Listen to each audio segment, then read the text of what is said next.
Então, vamos lá, então. A gente começou a falar no final da aula passada, né? A gente terminou de falar sobre Primeira Revolução Industrial e começou a falar sobre Iluminismo.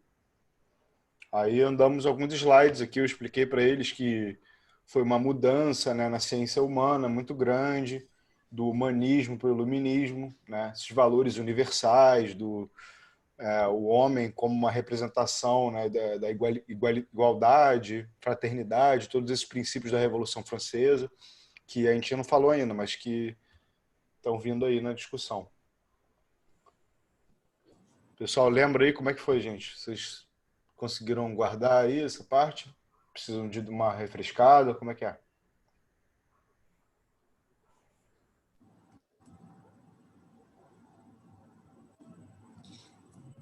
Então aí, gente. Eu guardei pouco aqui. Se pudesse dar uma relembrada, pelo menos no final.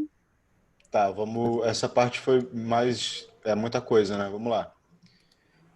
Falar rapidamente aqui. Primeiro, a gente passou por esse slide aqui, né? Que foi questão da evolução da ciência, que é uma coisa mais filosófica e tal, que estava começando com o Luiz e tal, mais pro final da aula, não sei se vocês lembram, questão da ciência, para a ciência evoluir, ela tem que passar por certas crises, né? Anomalias, né? Ciência extraordinária, ciência normal, esses conceitos que a gente falou rapidinho. Aqui eu estava falando para você. Pode falar, Dani, desculpa. Falar assim, isso é muito legal, porque, assim, legal entre aspas, mas, assim, realmente só tem evolução científica quando a gente tem, assim, uma crise enorme, assim, sei lá, sem precedentes. Aí sempre começa novas perspectivas, assim, questões de novos questionamentos. Como agora, né? A descoberta de uma nova vacina é o que está todo mundo esperando, algo que funcione. Então, assim, para isso teve que vir uma doença séria para que houvesse esse movimento. Infelizmente, tem que acontecer alguma coisa para que haja um novo invento, né? Vamos dizer assim. A gente só tem internet hoje, assim, por conta da Segunda Guerra Mundial, por exemplo. É uma coisa assim que a ciência começa a dar saltos, né? É muito interessante, cara. É, isso aí. Por exemplo, essa coisa da vacina que ela falou, né? A vacina, ela é parte da ciência normal, vamos dizer assim, né? A gente já trabalha com a vacina há muito tempo. Então, assim, a gente voltar para a vacina é como se fosse aquela coisa, da crise e volta para a ciência normal. Mas agora vamos supor que a gente descubra uma forma inteiramente nova de tratar as doenças, né? Que vem dessa questão do Covid. Por exemplo, essa questão das pessoas andarem com máscara, né? Isso muda totalmente a forma como a gente lida com, né, o ambiente coletivo. Então é isso aí, são mudanças que podem gerar um novo paradigma da ciência, né? Que a gente não chegou lá ainda. É possível que a gente chegue, certo? Mas aqui, vamos lá, o que mais que a gente está precisando falar aqui? Esse slide aqui é o desenho do Platão e do Aristóteles, né? E aqui está falando, o Aristóteles está com a mão para baixo, né? No sentido do empirismo, da questão das experiências, né? Como se isso fosse comprovar o que é real, o que não é.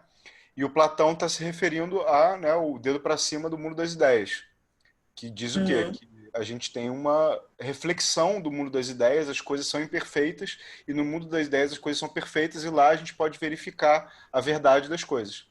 Então essa diferença de pensamento, ela vai se manter para toda a história do pensamento ocidental, inclusive nesse período do iluminismo a gente tem, né, essa questão que a gente já começou a falar, da diferença entre empirismo e racionalismo, né? O racionalismo está ligado a essa abstração platonista, né? Mas assim, já de uma forma iluminista e tal, já do século XVI. Deixa eu fechar a porta aqui, Xande. Mas pode falar aí. Então, assim, vocês entenderam que realmente... Uma coisa que eu acho que é importante da gente comentar e falar é que eu sempre falo isso em todas as aulas, assim, é porque para mim isso é uma coisa muito, muito marcante na história. que a história ela tem um caráter muito processual, né?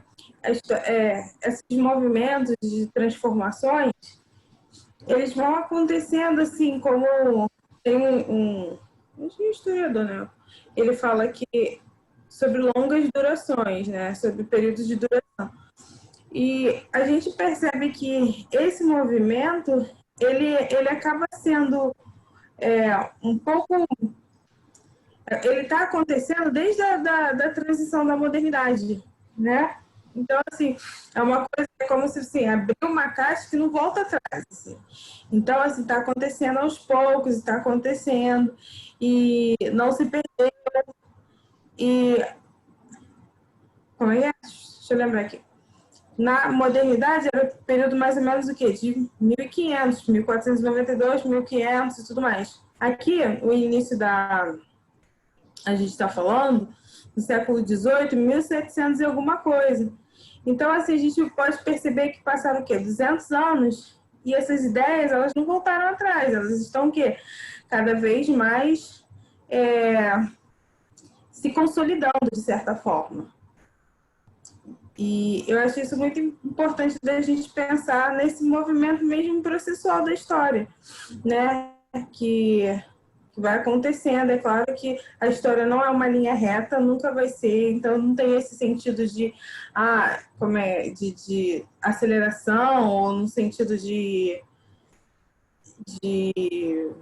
evolução, mas a gente pode perceber que o movimento ele vai, né, vai e volta, mas ele está acontecendo e esse momento aí é um momento que eu acho que é como se fosse um clímax.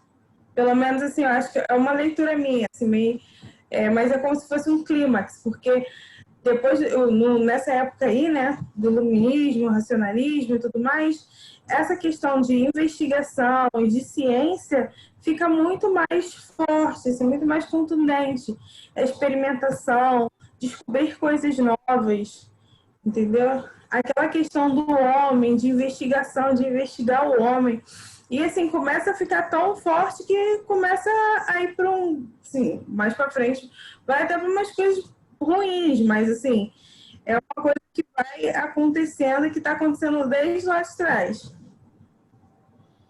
É isso que a Dani está falando tem a ver com que é aquela coisa que eu estava referindo para vocês, né? Da linha do tempo, né? Porque o que que é isso aqui? É a forma como a gente faz ciência, como que a gente conhece as coisas, né? Isso se chama epistemologia. Deixa eu ver se eu consigo escrever para vocês aqui, para ver se vocês lembram essa palavra. Eventualmente, vocês talvez entrem em contato com ela. Ó. Epistemologia, tá vendo? Isso aqui quer dizer o quê? Como a gente faz ciência, como que a gente conhece as coisas. E a Dani está dizendo que não é uma linha progressiva, infinita, tá vendo? Isso aqui é a proposta dos iluministas. Lembra que a gente falou disso? O Luiz deve estar lembrado que a gente falou que os iluministas pensavam na história como se fosse uma linha progressiva, né? Vamos dizer que isso aqui é um gráfico do tempo passando, e aqui é a progressão científica.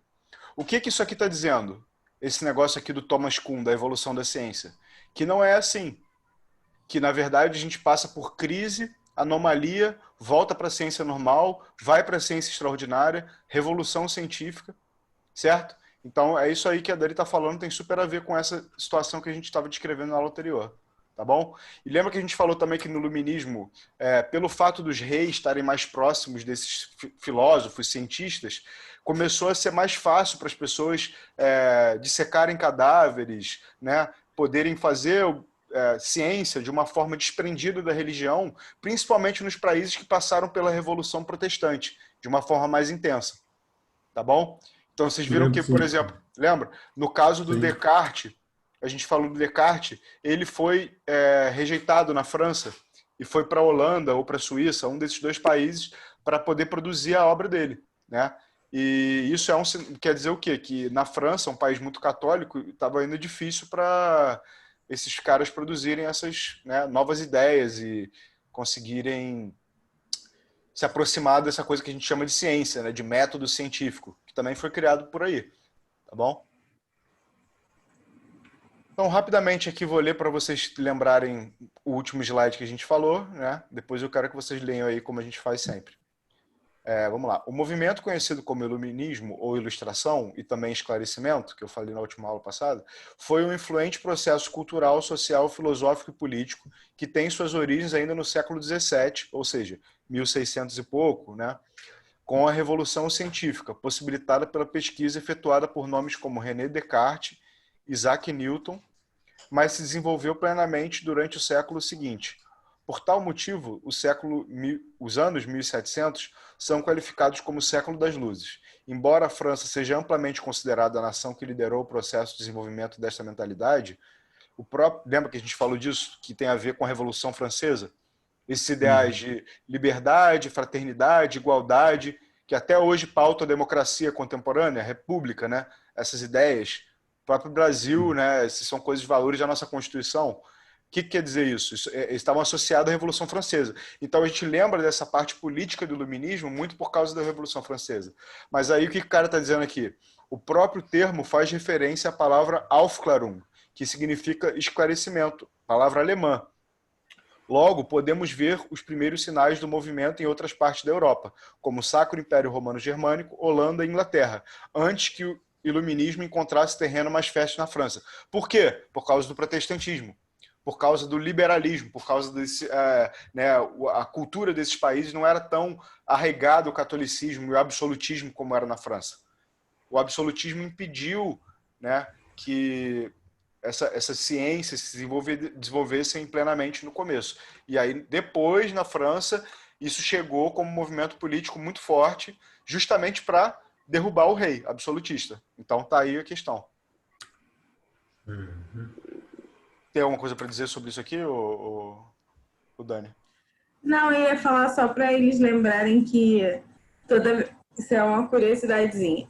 Toda vez que em desenho sempre mostra, tipo, quando alguém tem uma ideia, só para poder fazer um link, sempre aparece uma lâmpada, né? Tipo, uma iluminação. Então, assim, essas coisas estão meio que interligadas, assim, para vocês lembrarem disso.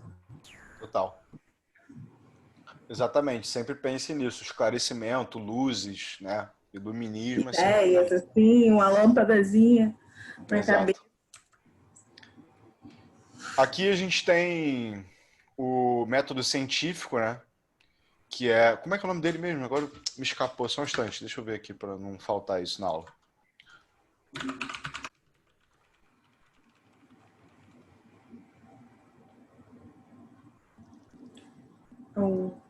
O filósofo? Agora eu esqueci o nome. Acho que é Popper, não?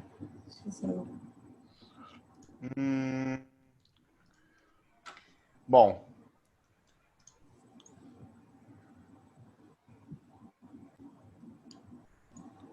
René Descartes, Isaac Newton.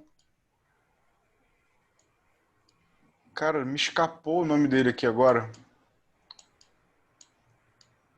Kepler, não é não? Kepler. Isso, não. É isso?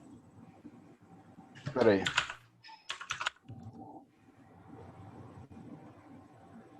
Eu estudei ele esses dias. O Kepler? Tá aqui, Copérnico, Kepler, né? Essas pessoas aí. Que tem essa foto, eu não tô lembrando de quem é. É o Popper, que ele fala sobre essa questão Karl Popper. Bom, agora eu não tô lembrando, vamos continuar a aula. O método científico, né? O que quer dizer? É um processo aqui está dividido em 5 etapas, né? Ou 6 etapas, se você considerar essa rejeite à hipótese, que é o quê? Como é que você vai verificar a verdade sobre alguma coisa? Teoricamente, se você atravessar todos esses passos, a sua tese está, né, correta. Então, assim que se produz ciência até hoje, né? A partir dessa, assim, claro que não é mais o que orienta a ciência, mas assim que se você produz um trabalho acadêmico, ele tem que meio que seguir esses moldes, até hoje, mesmo que a ciência tenha mudado muito. Então, o que é isso? Você levanta uma pergunta, né? O que é isso? Né? Essa é a pergunta sobre o objeto. O que é esse sapato? Né? faça uma revisão bibliográfica. O que é isso? Você estudar todo mundo que falou sobre o assunto antes, todo mundo que perguntou o que era sapato, né? Então, todo mundo que tem esse texto sobre sapatos vai estar lá a sua revisão bibliográfica. Você vai ter que acumular um monte de textos e você pode citar eles no seu trabalho, no corpo do texto, quando você for escrever. Formule uma hipótese. Aí você vai pensar, isso é sapato. Então, portanto, de que eu li, possivelmente isso é, né, o que eu quero chegar. Aí você tem que experimentar para saber, né, volta aqui aquela questão do empirismo. Você tem que experimentar para ver se a sua hipótese é correta. Se o que você pensou é correto, certo? Então você tem que passar por um processo de experimentação. E depois, se você foi na hipótese, né, e você realizou um experimento, e se isso se confirmou no experimento, quer dizer que você está correto, aceita a hipótese. Qualquer outra, né, se você formulou uma hipótese e você realizou um experimento e isso falhou, quer dizer que você vai rejeitar a hipótese, né? Então você tem que sempre fazer esse caminho aqui. Formula a hipótese, realiza o experimento. Se o experimento falhou, rejeita a hipótese e volta a formular a hipótese, né? Isso aqui é o método científico. Então vocês vão pensar sempre nesse processo aí de criação de perguntas, revisão bibliográfica, hipótese, experimento, né? Isso aqui nada mais é do que uma foto do Newton e da Princípio Matemática, né, que é o texto dele que ficou mais famoso. E o Newton é o quê? O cara da maçã, né, que caiu na cabeça dele, que tal? É uma história que ninguém sabe se é de fato que aconteceu, mas que a realização para a gravidade, né, saber como que os corpos se movimentam em direção ao chão, acelerando, né? Por que eles ganham velocidade, né? Por que se você soltar uma coisa, ela não flutua, ou que ela não cai reto, né? Tipo, sem acelerar. Tudo isso é a lei da gravidade, né? A aceleração dos corpos quando eles caem, né? Quem pode ler?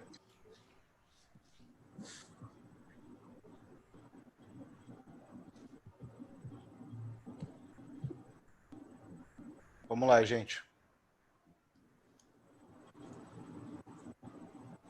Vamos lá, Luciana, Luiz, Verônica. Então, todo mundo quietinho hoje.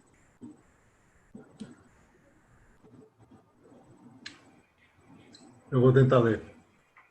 Lê aí, depois a gente para quando você, na metade, lê. Vai lá. O diferencial do iluminismo em relação aos demais movimentos do período, contudo, estava em sua abordagem estrita da razão, principalmente em relação ao viés científico, numa linha de pensamento que poderia ser aplicado tanto na filosofia e intelectuais quanto a matemática e a física. Com o passar das décadas, cresceu a ideia de que o mesmo método poderia ser utilizado com sucesso em outras áreas da vida, levando ao progresso e à fidelidade. Assim, em breve, a própria política se apropriaria da ideia de razão como a mais benéfica para a sociedade em geral. Em contraponto, a mera autoridade e a estratificação. Pode parar aí, pode ser. Então, o que ele está falando aqui? Isso que eu falei, né? O René Descartes que desenvolveu o método do científico, né? Assim, o discurso sobre o método foi o texto dele que a gente referencia. Então, está falando aqui, décadas utilizando sucesso em outras áreas da vida. Então é isso, porque você pode aplicar esse método científico em diversas áreas.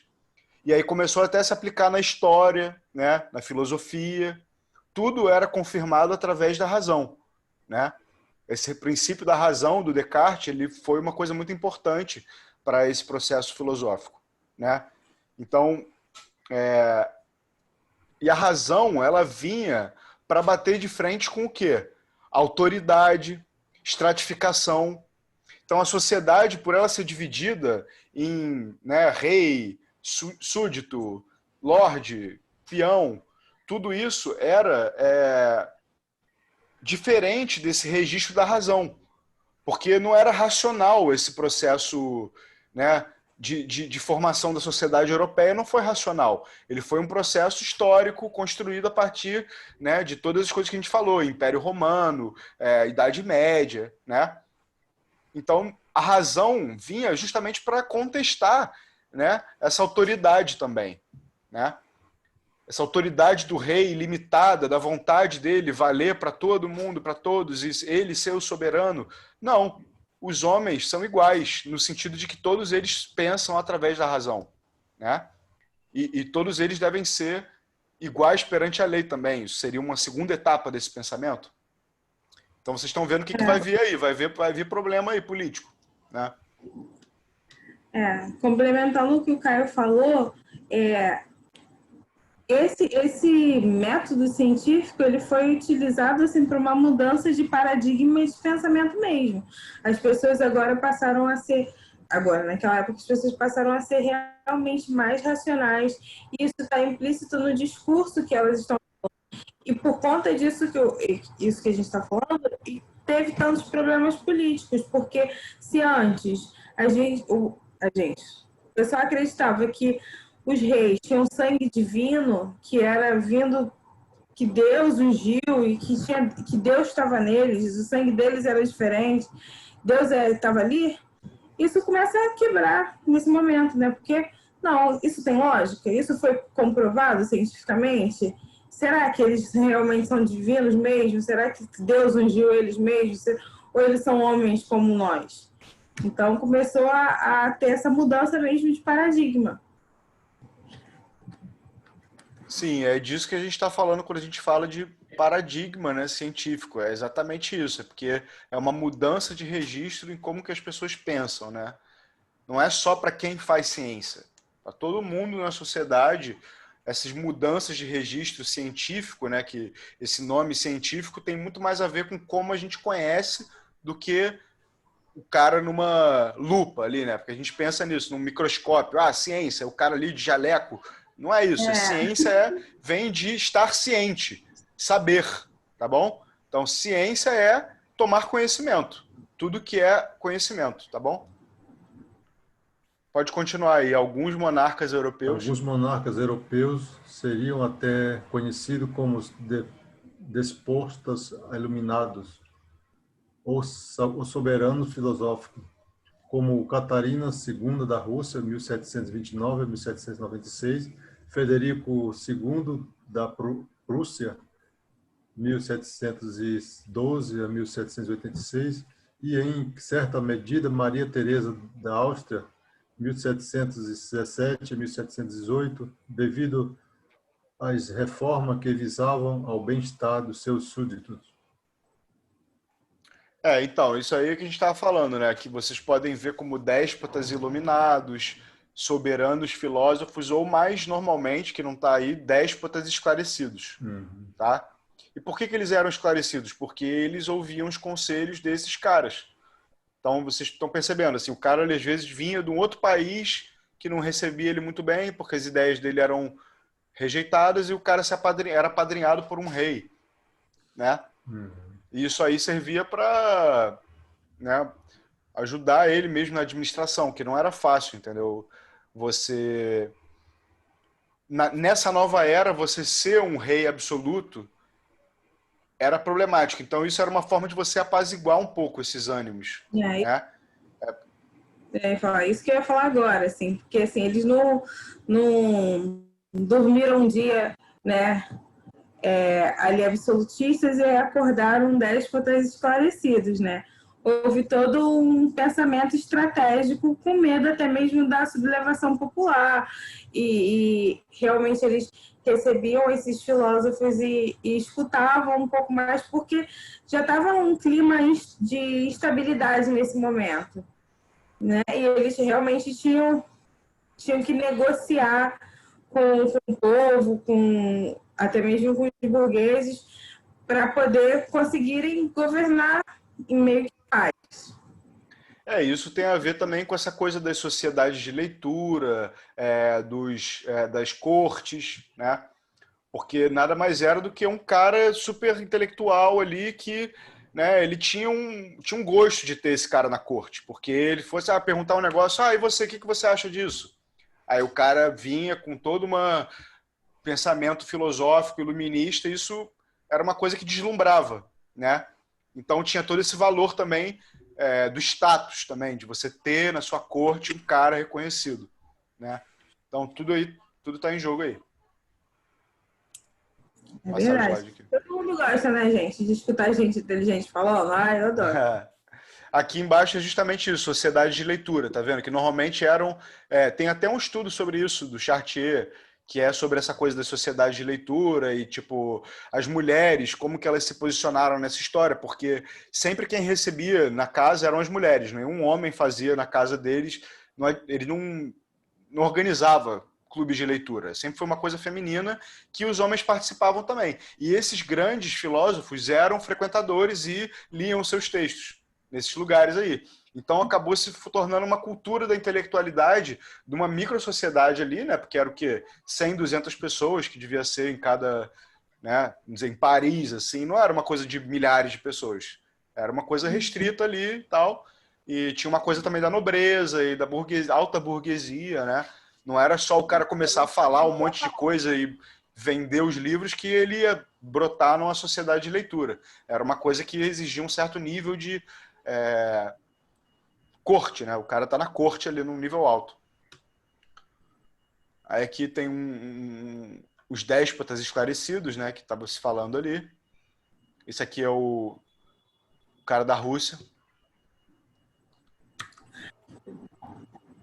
Vamos lá, quem pode ler aí? Sem ser o Luiz, que já foi.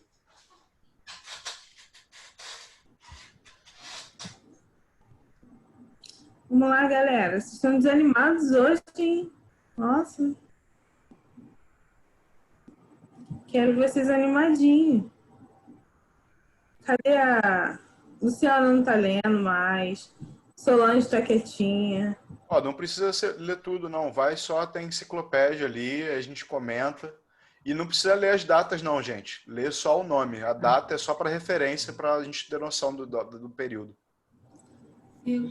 Segundo o iluminismo, apenas a razão aliada ao método científico poderia fornecer as verdades elementares que seriam base do progresso do conhecimento. Partindo disso, é mais fácil compreender a iniciativa de vários nomes ligados a um movimento como Denis Diderot, acho que é isso. Denis Diderot. Obrigado, que aí é francês já é um pouco demais. Voltaire, acho que é isso.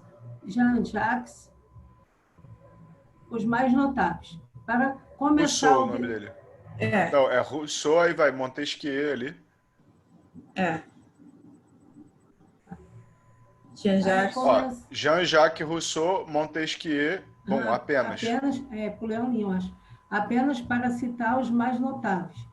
Para começar o desenvolvimento e publicação que se tornariam entre a década de 1750 e a década de 1770, os 35 volumes da enciclopédia, somando o total de cerca de 70 mil textos sobre os mais variados assuntos. Pode parar. É isso aí. Essa enciclopédia ela ficou muito conhecida, né? Esses autores que citou-se ali, Denis Diderot, Denis, né? Denis. Aqui, Denis como a gente conhece. Denis ou Denis, enfim. Voltaire, Jean-Jacques Rousseau e Montesquieu. Esses caras, esses são os nomes da Revolução Francesa, tá bom? Voltaire, Rousseau e Montesquieu. Montesquieu, para vocês terem uma ideia, é o cara que criou essa tripartite do Estado, né? Do Congresso, né? De deputados, né? Dos senadores e a separação dos três poderes, do judicial, o executivo e o legislativo, que a gente usa até hoje. Agora, galera, imagina aquele momento de efervescência da ciência, todo mundo... Imagina os caras pensaram assim, vamos colocar tudo isso num lugar só, vamos falar tudo sobre ciência. E a gente sabe que isso influencia o que a gente tem hoje, que quando a gente tem dúvida, a gente vai lá procurar. Tá no nome. Gente, vamos lá. Chuta aí, gente, vai lá. Essa aí foi boa. Gente, influenciou o Google, a Wikipédia, que tá lá, né? Tudo que a gente tem dúvida, a gente... Vamos lá, perguntar para o Google, perguntar para a Wikipédia, sei lá, as pessoas vão sempre procurar. Essa inspiração veio desse momento aí, que os caras chegaram e falaram assim, vamos colocar todos os conhecimentos em livros. Quando eu era pequena, quando eu era criança, ainda passava, eu morava em casa, ainda passava um moço vendendo enciclopédia. Tinha anúncio na televisão. Acho que é uma das mais conhecidas, é a Barça, muito grande. Isso! Nossa, eu tinha, gente, a minha casa. Meu passatempo de infância era ficar olha, isso é meio nerd, né? Mas era ficar lendo a enciclopédia. Era tipo um passatempo super legal. Mas tinha tudo, assim, era super legal, né? Porque eu nasci na época que não tinha internet em casa ainda, né? Ficava visitando biblioteca, achar tempo para ir, assim, complicado. Exatamente. E tudo isso para a gente ver como o tempo, né, a história, uma coisa vai influenciando outra, e isso é super legal de perceber. Que olha onde, tipo, desembocou, assim, tipo, a gente tem a Wikipédia, o Google e tudo mais, é uma enciclopédia que todo mundo pode contribuir, e mudou, assim, um monte de coisa, mas inicialmente veio desse momento aí. Exato. E essa ideia de você colocar tudo num texto só, né, também tem a ver com Aristóteles, né, que era o cara que ele produziu metafísica, física, todos os tinha esses nomes assim que a gente usa até hoje, eram os nomes dos livros do Aristóteles, porque ele é conhecido por escrever sobre milhares de assuntos também, certo? Então volta aí, como é que esses caras também estavam... É verdade. É legal. É legal pra caramba a gente poder hoje, né, fazer essa visão meio que teleológica, assim, tipo, desse ponto aqui, olhar para o passado e falar assim, olha onde desemboca as coisas e tudo mais. Mas é super legal a gente fazer isso, sim. Com certeza. E por aí, né? A quantidade de vezes que isso foi e voltou na história, né? E a qualidade? E a qualidade? Se perdeu ou ainda permanece? Então, eu acho que a questão é a democratização da informação, né? Quando a gente conversa hoje em dia sobre qualidade, por exemplo, essa questão da opinião política na internet. A qualidade da maioria das opiniões políticas emitidas na internet é baixíssima. Não é um comentário decente de um cientista político, não é verdade? A gente está contaminado agora por um monte de discurso político de pessoas que nunca perderam tempo estudando política, certo? Então, o que é isso? É a democratização da informação. É o fato de pessoas que nunca tiveram contato com o tema terem acesso e terem possibilidade de falar. Isso acontece na Wikipédia também, porque na Wikipédia você tem a capacidade de ir lá e alterar o texto. Só que o que acontece? Eles têm milhares de mecanismos já para revisores rapidamente corrigirem qualquer erro. E você pode reportar um erro, você pode dizer lá que está um erro. Então, a qualidade da informação ela é prejudicada e né, tem vantagens também por causa dessa questão da democratização da informação. Teria que fazer um estudo muito vasto para dizer se é melhor ou pior, né? Não sei se a gente pode definir assim, mas é uma questão com certeza mais ampla. Fala, Daniel. E eu ia falar também, concordando com o que o Caio está falando, e eu acho também que a gente, quando está procurando uma coisa também, a gente tem que saber procurar uma informação de qualidade. E, por exemplo, lá na Wikipédia, tem lá o espaço que eles colocam as fontes, de onde que eles estão tirando. O ideal é a pessoa que quer, sei lá, estudar, saber alguma coisa, ir lá na fonte para poder ver se aquela fonte ali tá, e pesquisar quem é o autor e tudo mais, se é uma pessoa que tem ali respaldo e tudo mais, para poder você saber se a informação é verdadeira ou não, se é de qualidade ou não. E o que o cara falou tem, tipo, é isso, tem que super a ver, é uma questão de democratização da informação.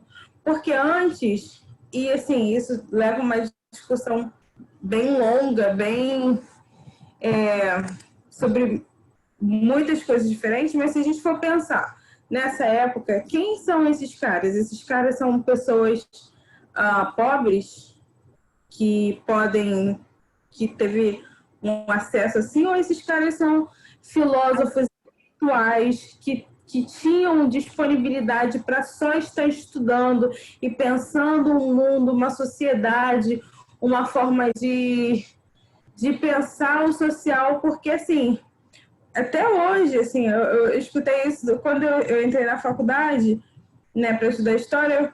Minha professora falou, uma professora que eu tenho, assim, que já era mais idosa, assim, ela falava assim, até hoje, pensar, não, antigamente pensar na sociedade, ser historiador, ser cientista social, eram profissões, assim, historiador, não estou falando historiador pesquisador ali, eram profissões de pessoas que tinham poder aquisitivo maior, porque podiam dar prosseguimento ao estudo e tudo mais, enquanto outras pessoas precisavam se formar e logo para o mercado de trabalho trabalhar.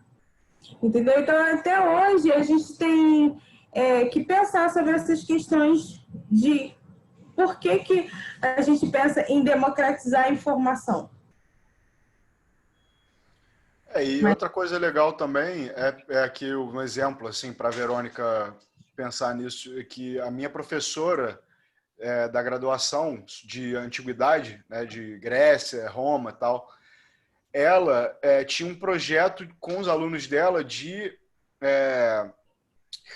basicamente gerenciar esses artigos do Wikipédia, né? Acrescentar textos grandes, corrigir qualquer problema, adicionar fontes, certo? Então, na universidade já está se prosseguindo esse trabalho de melhorar essas databases de informação.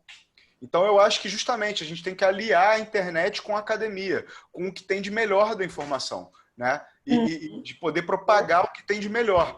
Então, quando a gente for também pensar em política através da internet, ler texto na internet, ler comentário político na internet, ler notícias sobre política na internet, a gente tem que sempre ter medo do que está vindo aí, que é sempre uma coisa, né, que eu falou, tem que ser confirmado, tem que ser tudo, né, bem visto. Então, é complicado isso aí, né? Porque o que falou, tem realmente infalibilidade nessa informação, mas ela é de um mundo em que todo mundo pode falar o que quiser, né?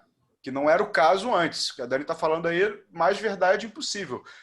Vai dizer, não se podia dizer o que queria, né? Quem podia dizer era só o que eu falei, clube das leituras.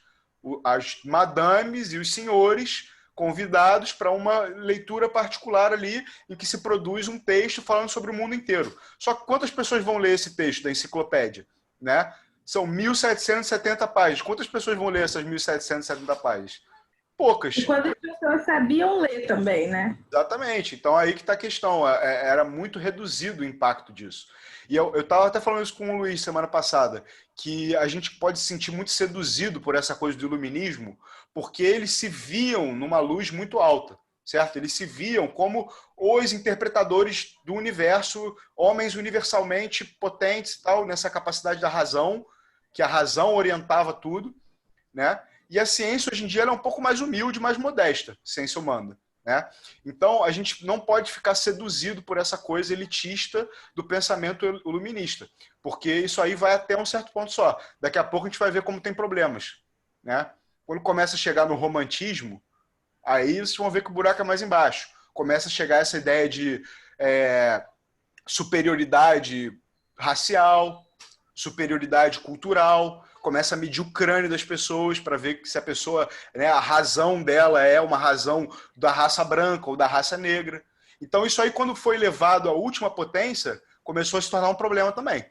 Então eu já estou dizendo para vocês não ficarem muito seduzidos, que daqui a pouco vai ficar problemático isso aí. Exatamente, como eu falei assim no início, foi um clímax tão grande que chegou um momento que assim foi absurdo, assim. Quando começa as teorias, né? Esqueci o nome. As teorias raciais, mas tem um outro nomezinho, que depois eu lembro para vocês. Que começa não só a medir o crânio, que começa a fazer uma seleção e começa uma escala de pessoas, de tipos de ser humano, e colocando um melhor que outro, começa aí. É frenologia que você está pensando? Não é na frenologia, não. Eu esqueci o nome. Frenologia, isso. Eu esqueci o Mas nome. é outra coisa, né, que você está falando, pode crer. Mas tem a ver com isso. A frenologia é esse negócio que você falou, de medir o cérebro. Sim. E aí começarem a falar que não, as pessoas as pessoas negras têm o cérebro igual ao do macaco. Então daí vem esse negócio assim, macaco e tudo mais, porque tem o tamanho diferenciado, até as proporções corporais e tudo mais. Tudo isso começa a surgir.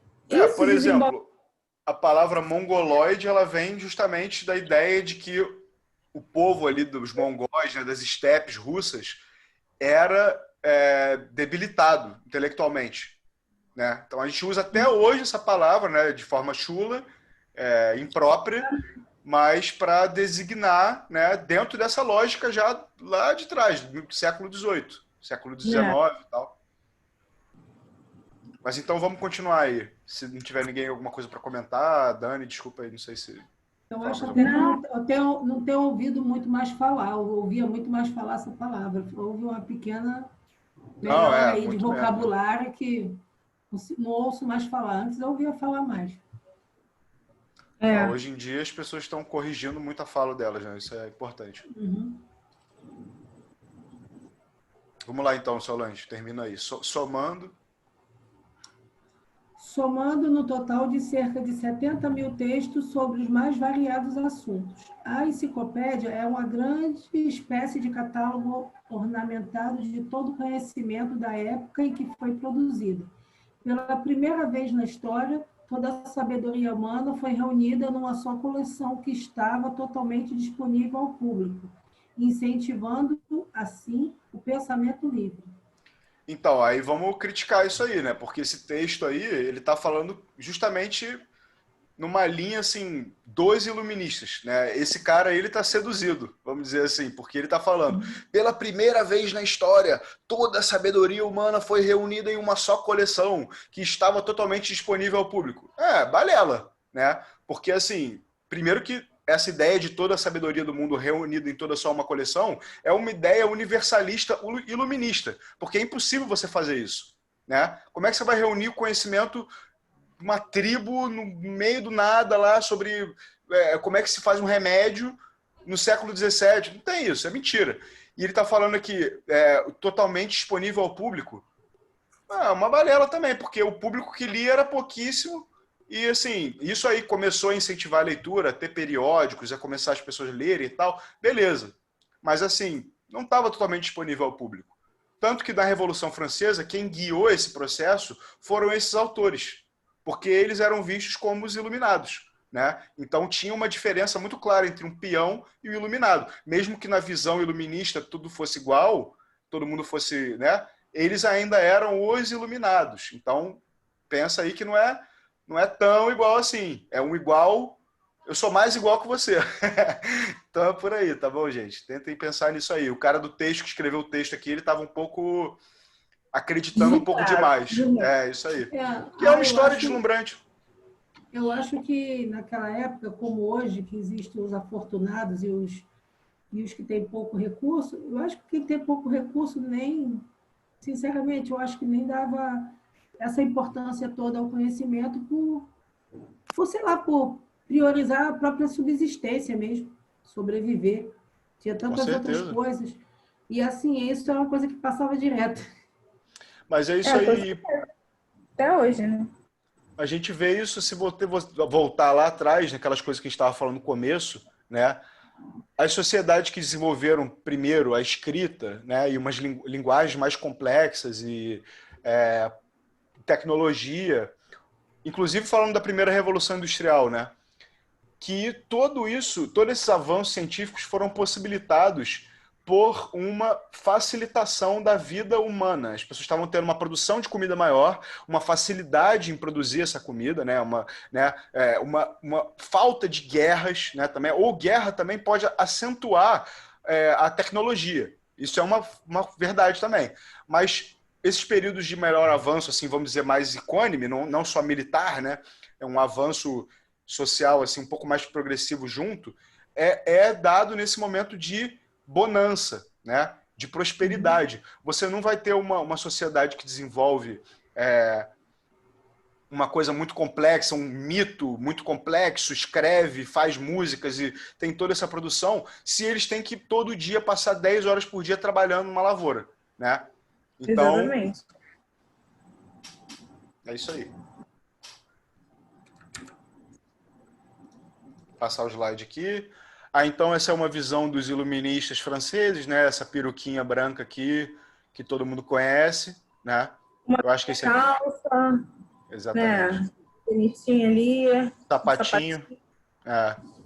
Às vezes um pouquinho alto. Tinha um saltinho aqui, dá pra ver, ó.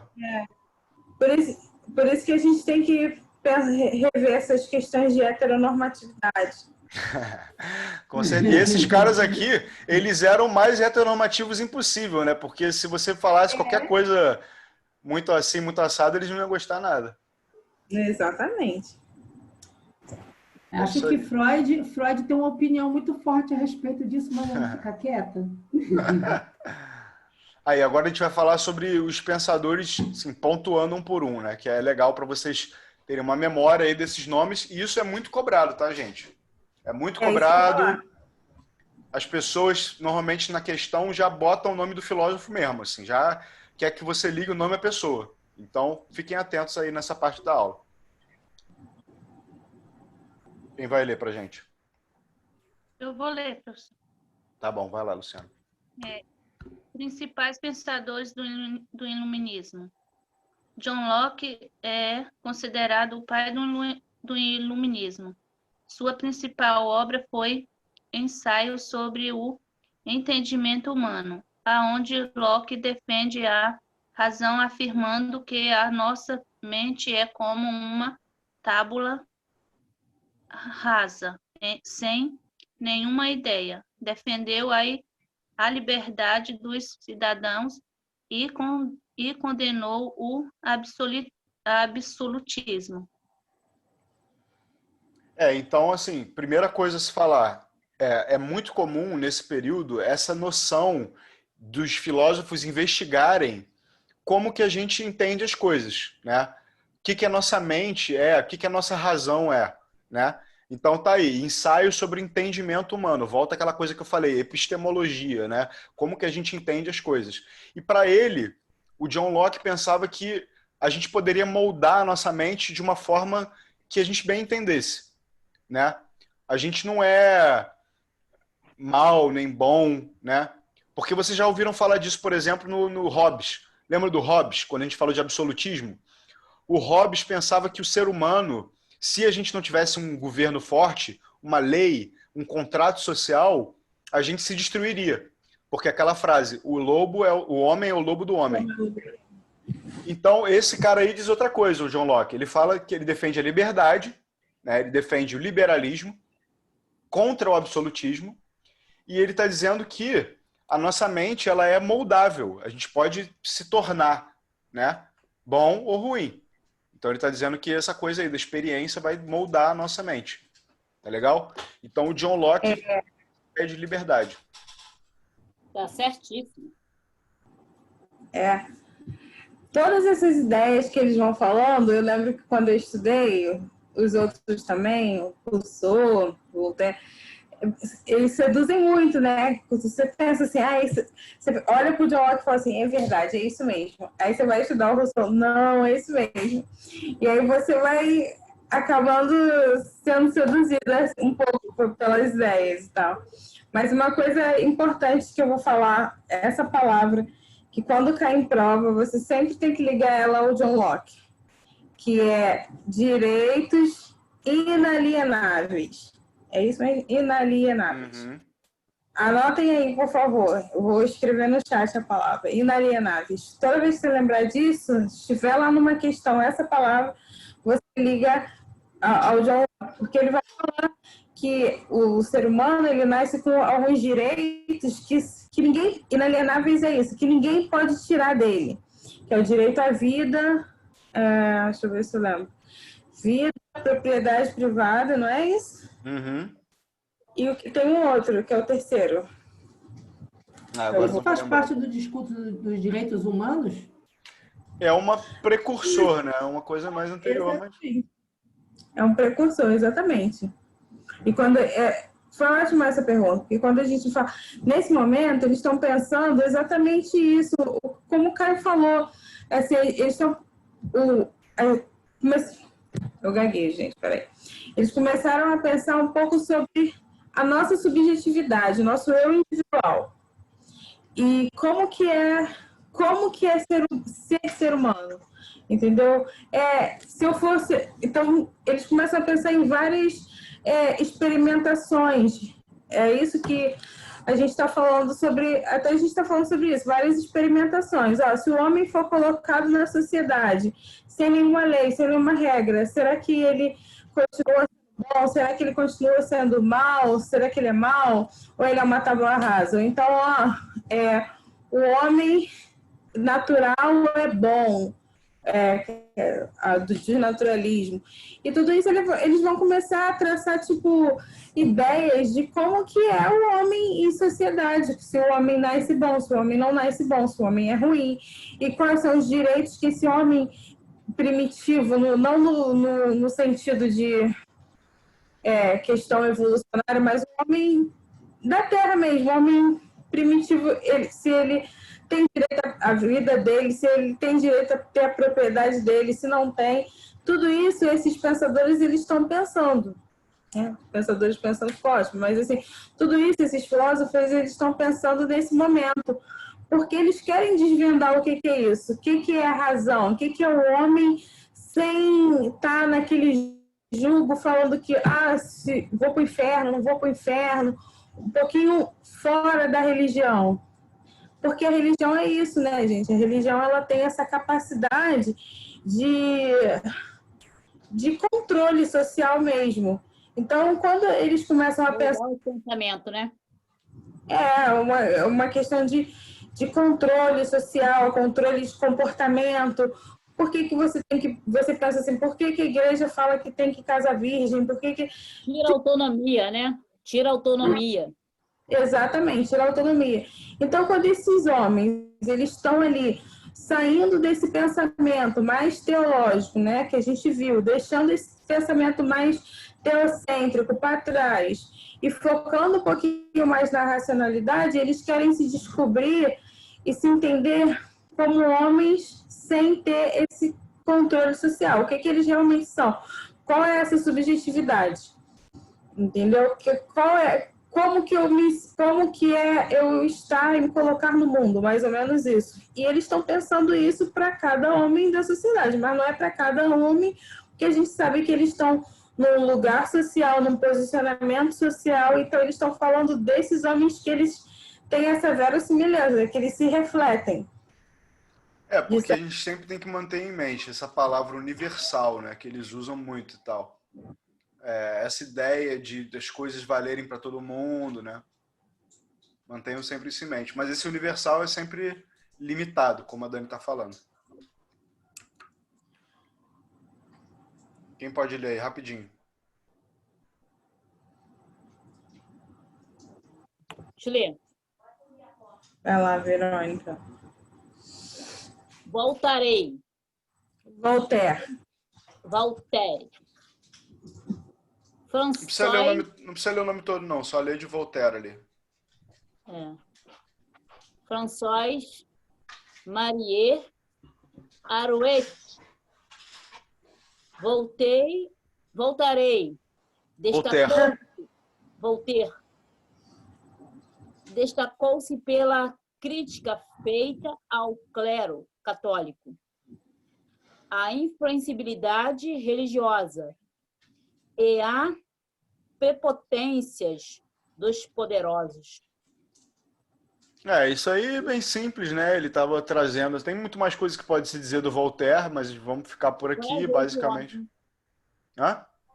Foi corajoso ele, hein, de enfrentar isso aí. Ele foi, sim. Ele era um cara que estava na frente ali da Revolução Francesa. Então, os caras que basicamente tomaram o poder, fizeram um golpe lá, depois a gente vai falar disso. Mas ele estava fazendo essas críticas aí aos absolutistas, à Igreja Católica, né? Então, eu também devia ser um cara que devia ter problemas com a lei, né? Vamos imaginar isso aqui. Agora eu não vou saber de cabeça, mas vamos lá. Quem lê isso aí? Não precisa ler a primeira parte, não. Só lê Montesquieu em sua obra. Pode ir lá. Quem vai, gente? Vou Vamos ler, lá. professor. Tá, obrigado, Luciano. Vai lá. Montesquieu, em sua obra O Espírito das Leis, defendeu a tripartição de poderes: legislativo, executivo e judiciário. No entanto, Montesquieu não era a favor de um governo burguês. Sua simpatia política inclinava-se para uma monarquia moderada. Então, para vocês verem que ele tinha essa preferência por uma monarquia moderada, né? Então, assim, não era... Nem todo mundo defendia essa coisa republicana. Que ele está falando aqui, governo burguês é o governo que a gente conhece como republicano, né? Das revoluções e tal, do século XVIII. Rousseau. Vamos lá, pode ler.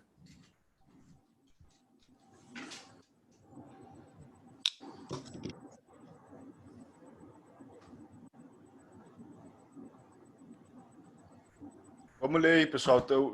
Tá quase acabando a aula. Vamos lá. Só para acabar aí. Mais os 2 slides. Jean-Jacques Rousseau. Rousseau. É autor de obra O Contrato Social, na qual afirma que o soberano deveria dirigir o Estado conforme a vontade do povo. Apenas um Estado com base de democracia teria as condições de oferecer igualdade jurídica a todos os cidadãos. Rousseau destacou-se também como defensor de pequenas burguesias. Então, é isso aí, né? Essa ideia de contrato social é o quê? Na medida em que eu participo da sociedade, eu tenho que cumprir muitas regras. Mas, ao mesmo tempo, eu, né, tenho uma contrapartida que é o Estado servir a mim, servir a minha comunidade e servir a todos, igualmente, né? Então, já é uma ideia muito progressiva e tal. E para o Hobbes, que a gente falou antes, contrato social era uma coisa mais negativa, assim, né? Que poderia ser rompida, né? E aí é que está a questão do Hobbes, de que o homem pode ser muito mais fácil, tende muito mais ao caos do que à ordem. Mas o Rousseau diz que não, né? E o Rousseau, inclusive, tem aquela coisa do bom selvagem também, né? Que é legal a gente lembrar. Porque esses caras, eles estavam pensando nesse homem puro, o homem antes das leis, eles estavam pensando nos índios do Brasil e outros lugares, né?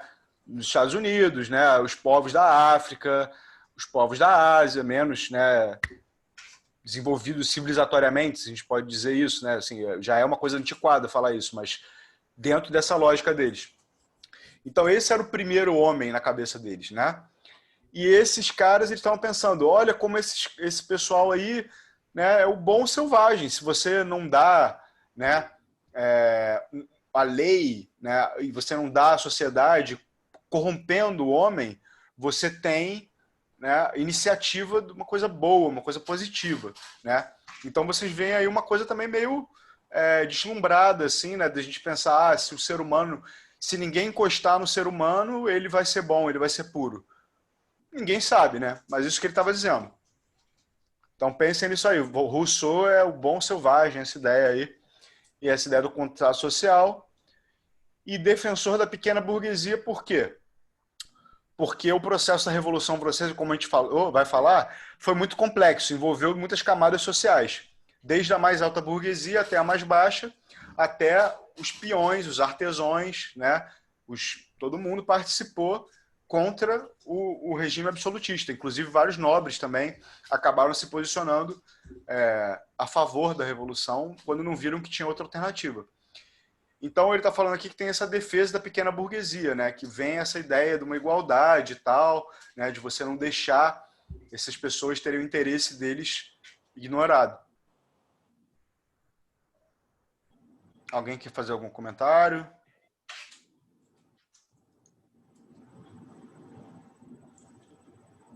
Esse aqui eu acho que até perguntaram na aula passada que era fisiocracia. Acho que foi a Solange.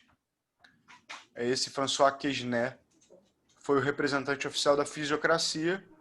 Os fisiocratas pregavam um capitalismo agrário sem interferência do Estado. Né? Então, aquela coisa do capitalismo agrário e libertário, né? Essa palavra que está muito em moda hoje em dia, né? Sem interferência do Estado, Estado pequeno, o mínimo de interferência possível, o Estado só rouba, o Estado só faz aquilo, só administra mal. Todas essas ideias já têm origem aqui, tá vendo? Capitalismo agrário sem interferência do Estado. Parece com alguma coisa que a gente conhece, né? O capitalismo agrário sem interferência do Estado é parecido com a nossa situação contemporânea aqui no Brasil. E o Adam Smith, que a gente já falou pra caramba dele. Quem vai falar? Quem pode ler aí? Só pra acabar. Ele voltou. Ele voltou, ele é importante demais, ele tem que ser falado. É verdade. Quem vai, pessoal? Vai lá, pra acabar. Última fala aí. Vou ler. Como é o nome mesmo? Adam Smith? Isso. Adam Smith, pode ir lá. Adam Smith foi o principal representante de um conjunto de ideias denominadas liberalismo econômico, o qual é composto pelo seguinte: o Estado é legitimamente poderoso se for rico. Para enriquecer, o Estado necessita expandir as atividades econômicas e capitais. Para expandir as atividades capitais, o Estado deve dar liberdade econômica e política para os grupos particulares. A principal obra de Smith foi A Riqueza das Nações, na qual ele defende que a economia deveria ser conduzida pelo livre jogo da oferta e da procura. Sim, então, a gente já falou sobre isso. O Adam Smith é aquele que fala sobre a mão invisível do mercado, e ele fala exatamente isso, que o mercado ele se autorregula. Ou seja, quando tem mais demanda, quando tem muita demanda e tem pouco produto disponível, né? Então, esse produto ele vai ser o quê? Ele vai aumentar o preço. Mas se tem muito produto e pouca demanda, esse produto que diminui o preço. É basicamente como a gente opera até hoje. Então, ele está falando sobre isso, que, assim, o que deveria ter... Ah, Caio voltou, pensei que Caio não estava aí. Tô aqui. Sumi para você? Sumiu. Ai, meu Deus, tô aqui. Então, o que acontece? Nesse momento, né, nessa filosofia econômica que ele tem, é isso, assim, o Estado deve interferir o mínimo possível, porque o mercado, né, o grande movimento econômico capitalista, ele vai se autorregular. É a famosa mão invisível aí. Isso, é a famosa mão invisível do mercado. Exatamente.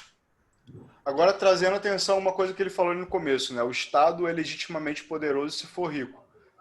Aí que ele está falando que se o Estado estiver fraco, né, pobre, ele perde a legitimidade dele, né? E aí as pessoas podem começar a querer interferir mais e tal no Estado, né? Então, pra vocês pensarem aí, né? O Estado não pode intervir na economia, mas se o país estiver rico, o dever dos cidadãos é intervir no Estado. O dever dos ricos, né? Não dos cidadãos, né? Das pessoas que têm interesse econômico, é intervir no Estado. Então, uma questão liberal, né? Que, na verdade, o governo tem que estar a serviço da economia e da economia livre, né? Uma economia que favorece os poderosos, né? Porque se você não controla essa questão aí, acaba sendo assim, normalmente.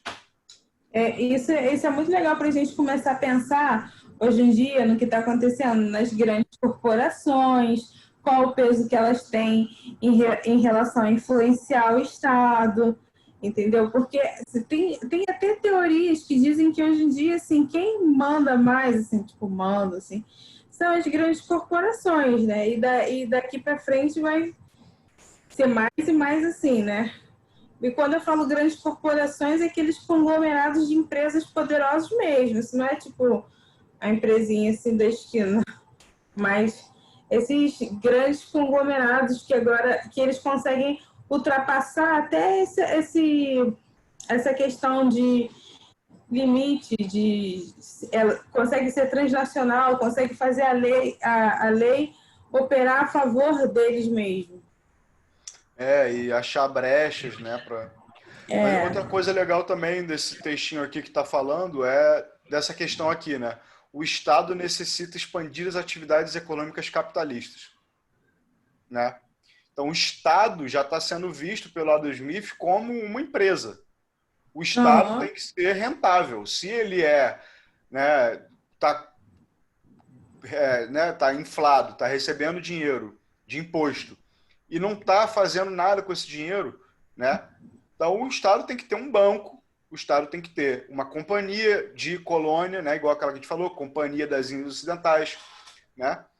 Isso aí é tudo, por exemplo, esse cara é inglês, né? Então ele está vendo isso na prática, ele está vendo essa aliança entre bolsa de mercados capitalistas e Estado, né?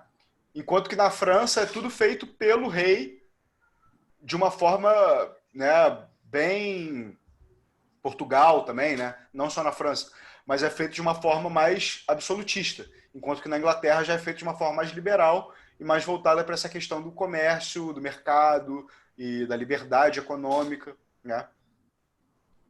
É isso aí. Mas Alguém qual tem alguma seria o dúvida? interesse da França? Quer?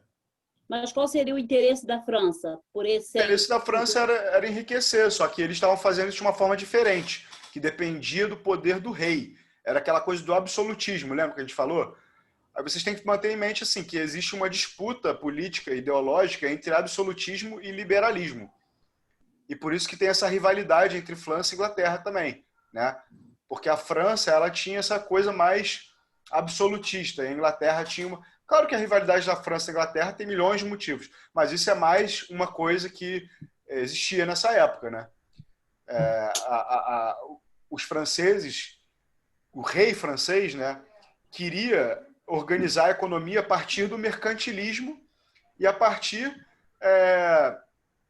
dessas coisas do poder do rei, tá bom? Sem abrir mão desse espaço para os capitalistas, né? Principalmente nessa questão da colônia e tal.